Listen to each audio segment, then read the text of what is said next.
You guys, I know it's been a minute. I think this happens every single time, but I'm back. So I just wanted to fill you guys in on life and what's been happening. I'm sorry if this lighting is bad. It's just that if I turn the fan on, it's somewhat not really better lighting, but like with this light, it's a little bit better. This one, the fan has to be on and it's super loud. So I just wanted to catch you guys up on my life and everything that's been happening as I'm doing a little skincare routine. So first I'm gonna go in with the Slug Boost Hydrating Mist.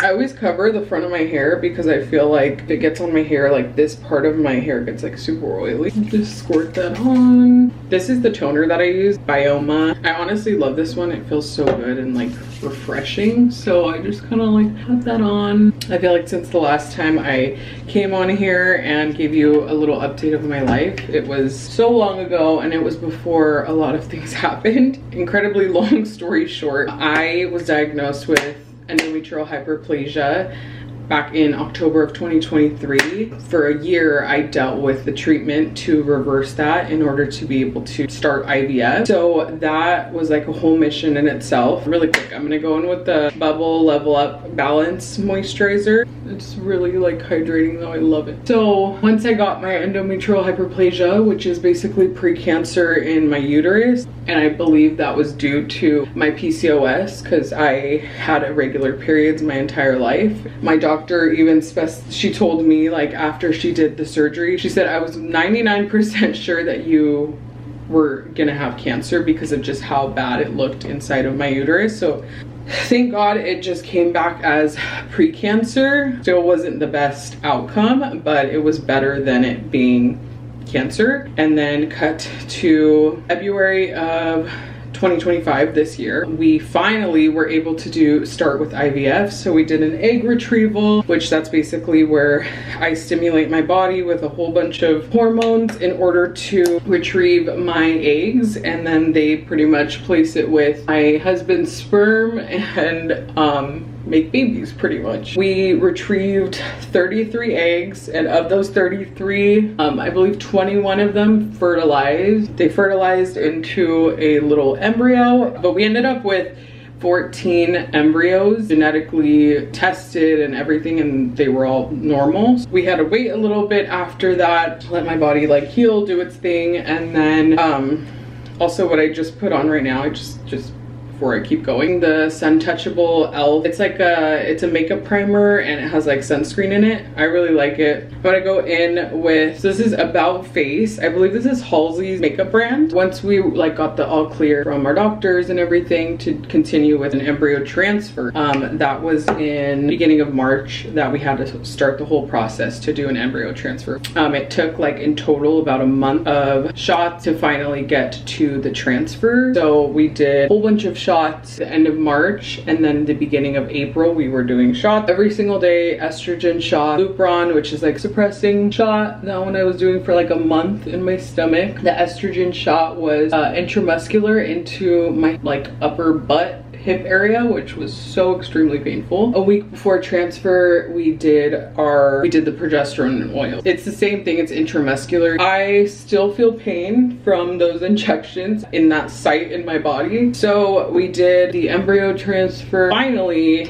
in April of 2025. April 28th was the day that we did our little transfer for our little baby. 5 days of the transfer, I took a pregnancy test with my husband and it came out positive. I was pregnant. It was like the best feeling ever. I've never been pregnant before. Like, I was just so amazed and I was so grateful, so thankful. Like I honestly couldn't believe it actually worked. By the way, I'm done with my makeup. I want to do a lot today because I'm not really going anywhere. So where was I with my little story? We had our transfer. I was so excited. Everything was going good. I went to my first HCG blood draw, which is basically where they detect the pregnancy hormone, and it had to be above a 50. So I don't have my first HCG numbers, but I know it was like at 150. It was like in the high hundreds. So that was like so promising because they wanted over a 50. That was like triple what they wanted it. I was like, oh, thank God, like everything is like going good. However, my progesterone levels, considering I was on progesterone and oil injections, my progesterone levels should have been like off the charts, above 20, but my progesterone came back at 11. So they were very concerned because that was like super low. And so my concern, just from all the research I've done, I know that your progesterone should not be that low. Immediately, like my heart dropped because I knew something wasn't right,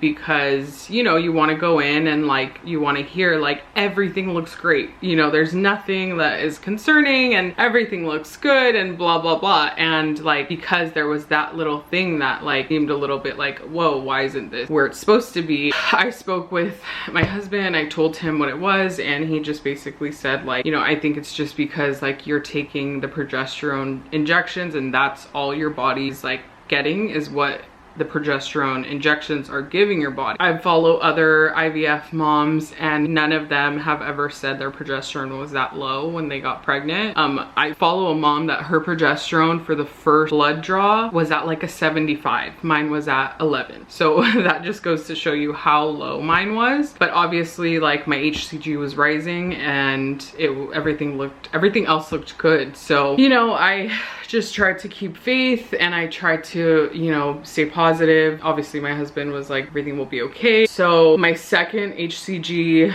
blood draw came back. I think you go every 2 days. It went from like again, I can't remember the exact number, but it went from like 160 to 595, which obviously is more than doubling. So that was like so reassuring. Oh, thank goodness, like everything, you know, going up and like it should, you know. But the one again was my progesterone that was still not going up. I think at that point it was like at 12 or 13. It had only gone up by very, very little. And so again, I was like, why, like what is going on with my progesterone? Like why isn't it doubling? Like why isn't it going up? Considering they upped my progesterone dosage, so I should have been hopefully higher than that. So then, you know, my doctor called me and she said, you know, your HCG looks good, but your progesterone looks very low still, so up your dosage to 2 cc's. The first time I was doing 1 cc, then they upped me to 1.5 cc's, and then finally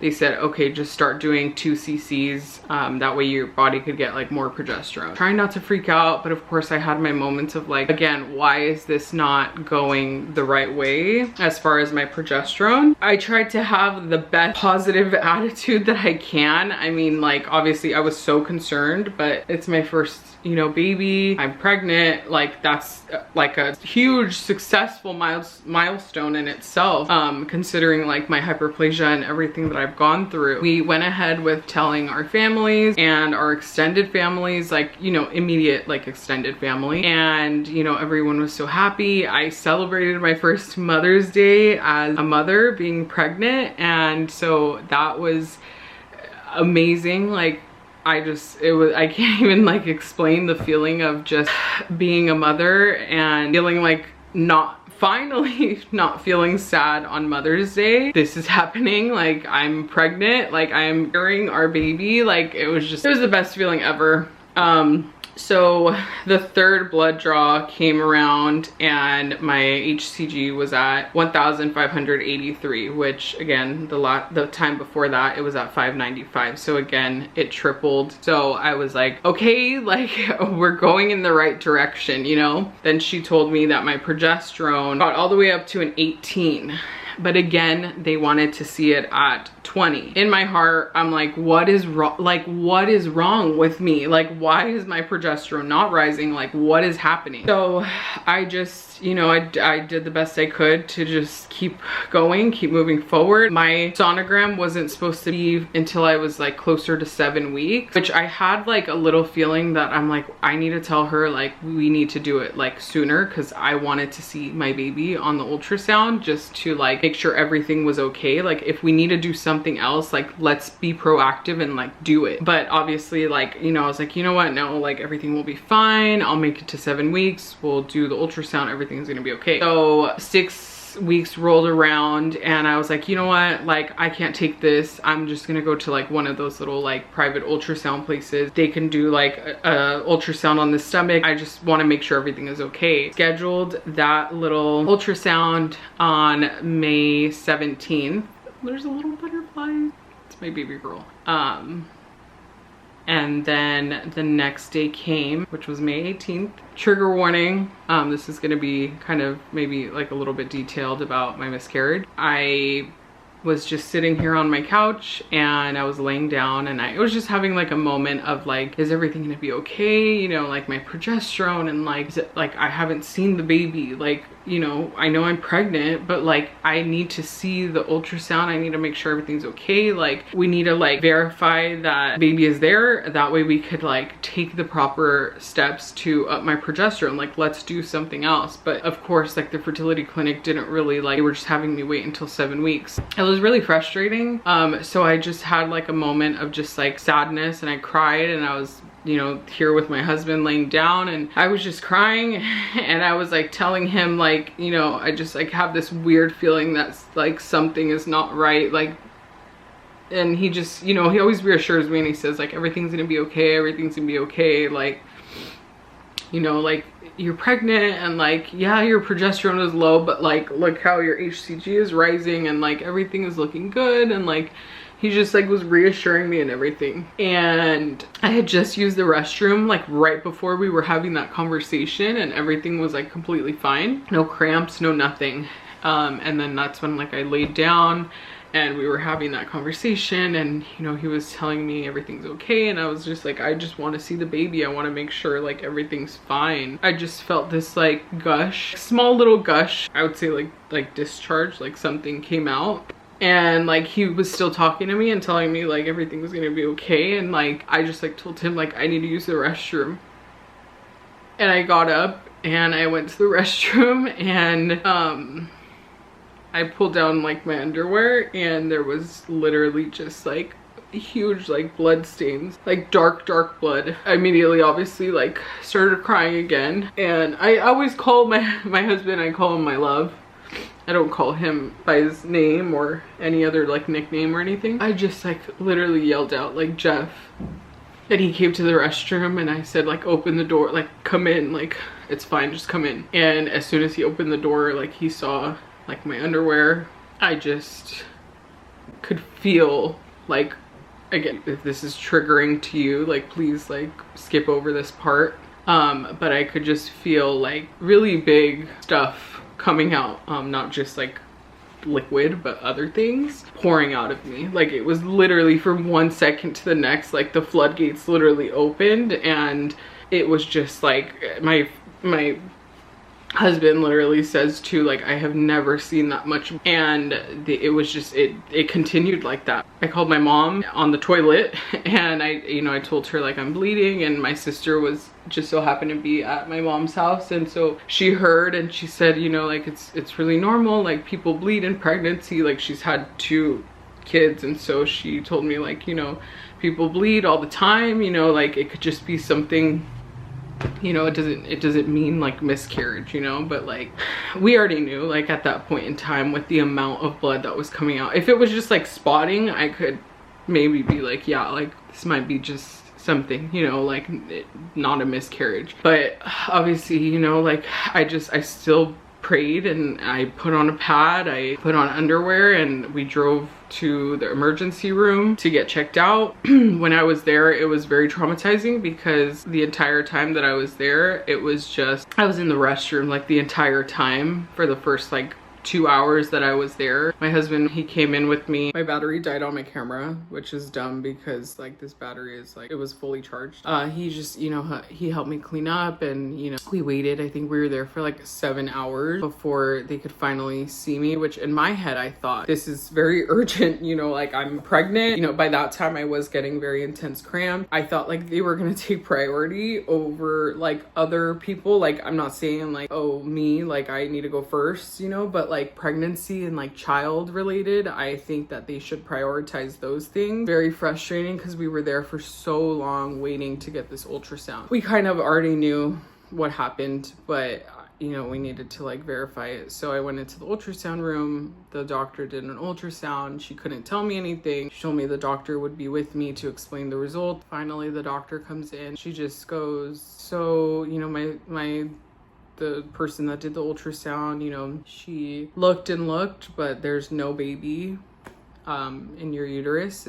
There's no sign of a baby. So I knew right then and there that obviously I had a miscarriage and the baby came out somewhere, either here at home or over there. That was pretty much it. Like that, we already knew, like that was the end of it. And that was the first ultrasound. Mind you, again, like I was supposed to get the sneak peek ultrasound that I had booked the day after, so May 19th. On that Monday. We will never know what exactly happened and why it happened. I went to my fertility clinic the next day and I told them what happened. They had me come in. They did another ultrasound to make sure that, you know, again, there was indeed no baby. And she did the ultrasound and she didn't see anything. She said it's just classified as a spontaneous miscarriage because there was no rhyme or reason. Your HCG was rising. Yes, my progesterone was low, but at the same time, like people always say like low progesterone doesn't cause miscarriages. Honestly, I beg to differ on that one because when you look up like low progesterone, it can affect pregnancy. So yeah, it indeed can cause a miscarriage. I'll die on that hill. People think otherwise. I don't know why. So it sucks that we never got to see our baby, our first little baby on the ultrasound, but we know that she was there and that she was forming and that, you know, had this not happened, like everything would have been okay. And so it's hard to like face that reality every single day. It's been 3 months now and I will say I am better than I was like right after, you know, but still incredibly hard. And it's kind of crazy because as I'm telling you guys this story, there's so many butterflies flying. There's so many butterflies like flying. Okay, I need to stop crying. As I'm telling you guys this story, there's so many butterflies like flying across our little window right here. The window. And it's just crazy because right after the miscarriage happened, I saw so many butterflies and I just obviously associate that with our baby girl. There's a lot of things that like butterflies symbolize and I truly think that that's, you know, our little girl.